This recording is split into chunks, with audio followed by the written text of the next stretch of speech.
teológica.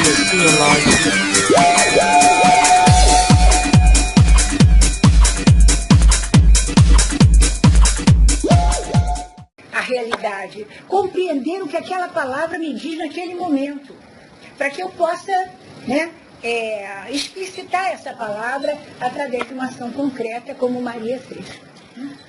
Eu acho bonito de a gente ir percebendo, na nossa realidade como teólogas, como evangelizadoras, como é fundamental a gente dizer uma palavra consoladora, por exemplo, eu fico pensando, muitas vezes a gente vê uma pessoa triste e a gente tem assim um certo pudor, uma vergonha, um mal-estar para fazer um gesto e perguntar o que você tem e dizer uma palavra que às vezes pode mudar a vida das pessoas, Na Igreja Católica a gente tem uma certa dificuldade com isso, eu acho que em outras igrejas cristãs as pessoas têm mais facilidade, mas eu vejo como uma atitude que nós teríamos que aprender a desenvolver, a realizar isso de uma maneira muito mais forte.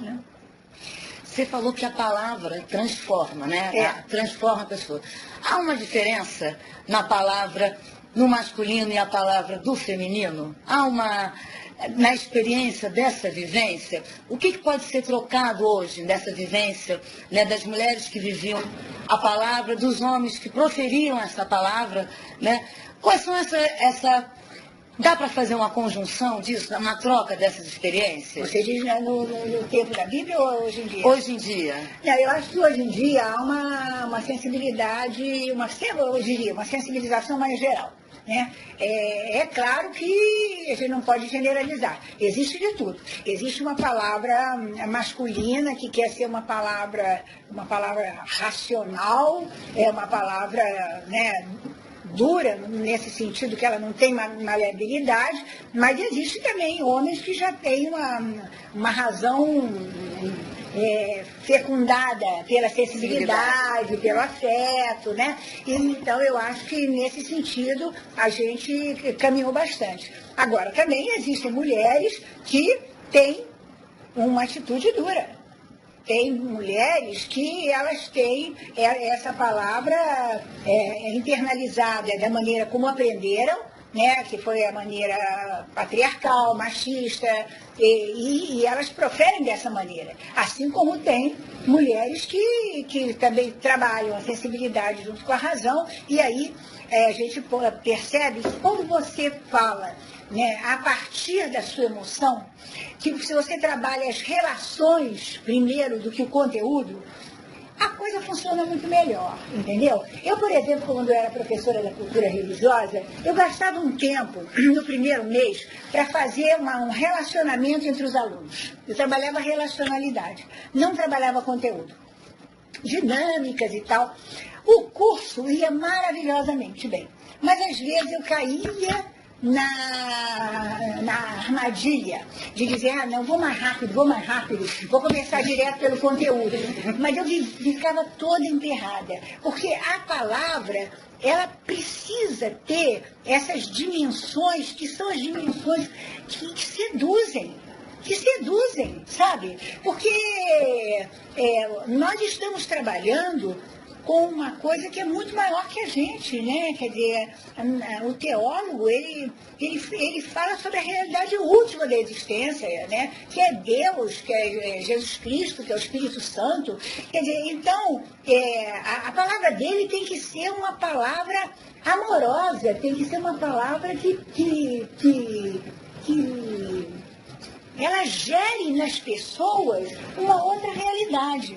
Então eu vejo que hoje em dia, nesse diálogo que tem sido estabelecido aí através da perspectiva de gênero, que é uma teoria. Gênero não quer dizer que é feminino e masculino, Quando a gente fala na teologia, na perspectiva de gênero, é uma teoria descoberta por psicólogas, que explicitaram que dentro da realidade existem relações de poder. e que os meninos são socializados para serem daquela maneira, né? Mais duro, o homem não chora, né? E as mulheres foram socializadas para serem mais frágeis, mais sensíveis, mais vozinhas, mais imaginativas, entendeu? Então, quando se percebe que é uma socialização, que foi feito assim, a gente pode tentar mudar. E tentando mudar como? Através do diálogo. Eu acho que nós mulheres começamos esses grupos de mulheres há mais tempo, mas hoje em dia também os homens têm grupos de homens e já tem os grupos mistos que evidentemente serão os mais fecundos, né? Porque nessa troca é importante essa questão do diálogo, né? Eu percebo que esse momento que nós estamos vivendo é um momento que a gente está mais aberta para isso, né? A comunicação é muito forte hoje, né? Essa realidade... A gente pensa que as pessoas não se comunicam e a gente vê que estão se comunicando pela internet. A gente pode dizer, mas não é o ideal. Não é o ideal, mas é o que tem agora. Então vamos aproveitar essa realidade de agora, né? Não é verdade? Então a gente vai percebendo que os grupos vão se reunindo em torno de interesses, né? Ontem mesmo na aula a gente lembrava daquelas pessoas que sofreram experiências dramáticas de violência, de morte na família, né? E como elas conseguem se superar através de uma reconstrução coletiva, quer dizer, vão fazendo contato com outras pessoas que tiveram essa mesma experiência, fazem grupos onde partilham o quê? Partilham a palavra, partilham a experiência, partilham o sofrimento, choram juntas, né? Mas tentam, através dessa prática, dessa ação comunitária, mudar aquela realidade. A palavra é curativa também, exatamente, transformadora e passa isso a mesmo. Curar, né? A fazer. A palavra é curativa. A gente tem, por isso que a gente tem que tomar muito cuidado com o que a gente fala, né? Às vezes a gente, na raiva, pode dizer uma coisa que destrua a pessoa. E como é que você vai juntar os catinhos depois para poder as pessoas continuarem? Então eu vejo que a gente tem que ter muita humildade com relação às palavras que a gente fala, tem que ter muito cuidado, né? E tem que procurar sempre dizer alguma coisa que seja positivo, propositivo. Nós estamos vivendo um momento em que a vida está tão difícil que a gente tem que ser propositivo.